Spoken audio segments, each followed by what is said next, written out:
It's no secret that opioid addiction is a problem, especially here in Utah. We're consistently ranking in the top 10 among all the states for the number of opioid overdose deaths per capita, and that's a real startling statistic given the fact that so often Utah is ranking down at the very bottom of addiction problems.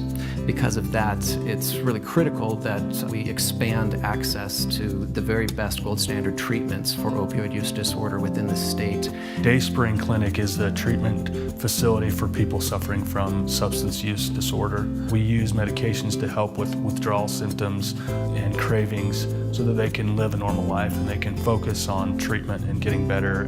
There are 3 FDA-approved treatments for opioid use disorder involving medication-assisted treatment, which has been shown to be the most effective for yielding positive results. Methadone is the oldest and best studied of these 3 treatments. Methadone is a medication that's a full activator of opioid receptors, so it keeps all the receptors full and saturated and activated for a very long time.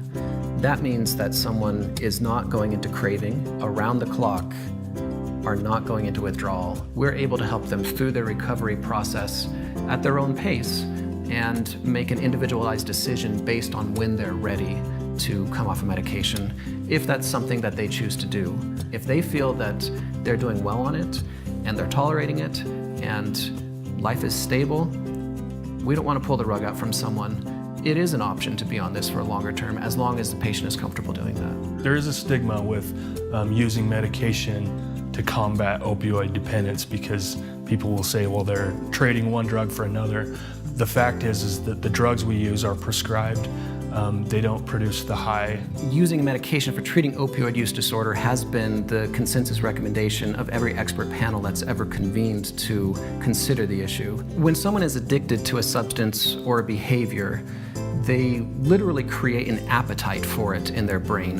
The medications calm those cravings down so that someone doesn't have that distraction going on all day long, so they are able to focus. So really, it's a stabilizing mechanism that allows an individual to not have to worry about the addiction, not have it gnawing at them all day so that they can focus on getting their life back in order.